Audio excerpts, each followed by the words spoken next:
Her voice sliced through the air like a razor dipped in honey. "Still alone, I see," she smirked, champagne glass poised just beneath her lip like a weapon. She was wearing pearls, expensive ones. I'd paid for the first set, back when her smiles were still genuine. I just smiled. Not wide, just enough to be polite. The room was warm with clinking glasses and curated laughter. Some charity auction for people who never missed meals.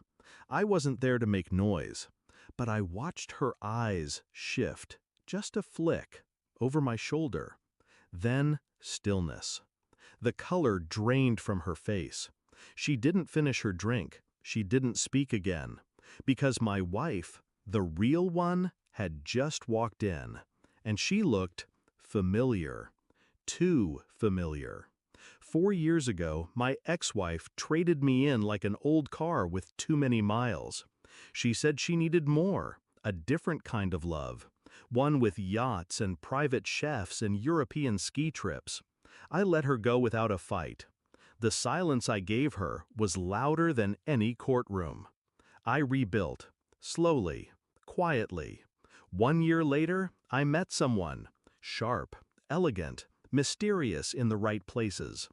I never talked about my ex. She never asked. But now, watching the two of them lock eyes across a crowded ballroom, it clicked. The way my new wife tilted her head, that practiced arch of her brow, I'd seen it before. Rehearsed, refined, copied. My ex wasn't just shocked. She was staring at herself. Or at least, a better version. After that night, I started watching, not her, them. How my wife smoothed her hair, checked her lipstick, smiled when nobody was looking. How she studied old photos in the drawer she thought I didn't notice. How she used the exact same phrases my ex used to toss at me like scraps. "Don't be dramatic. Let's not make this about feelings. I'm not yours to fix." One evening, she got a call and stepped out.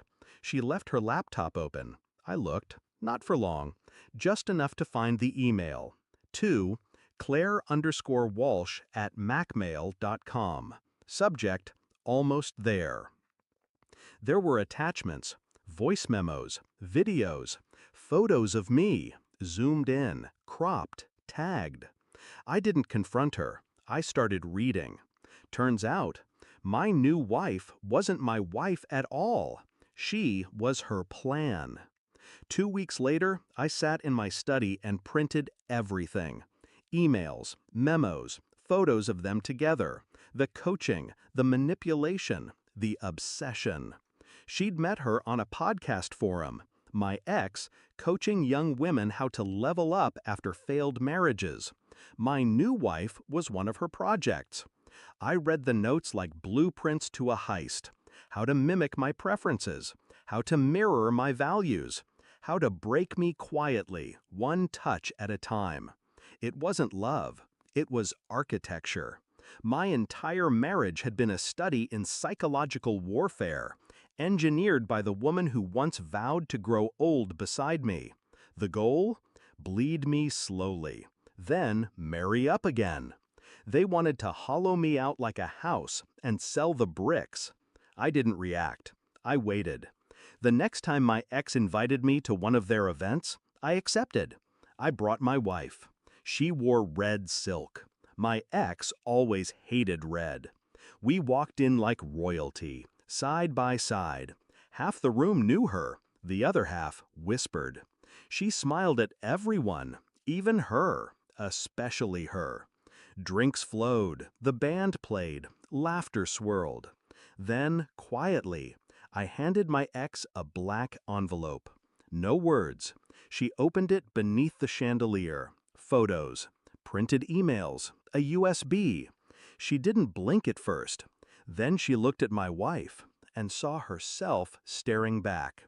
The younger, colder, upgraded version.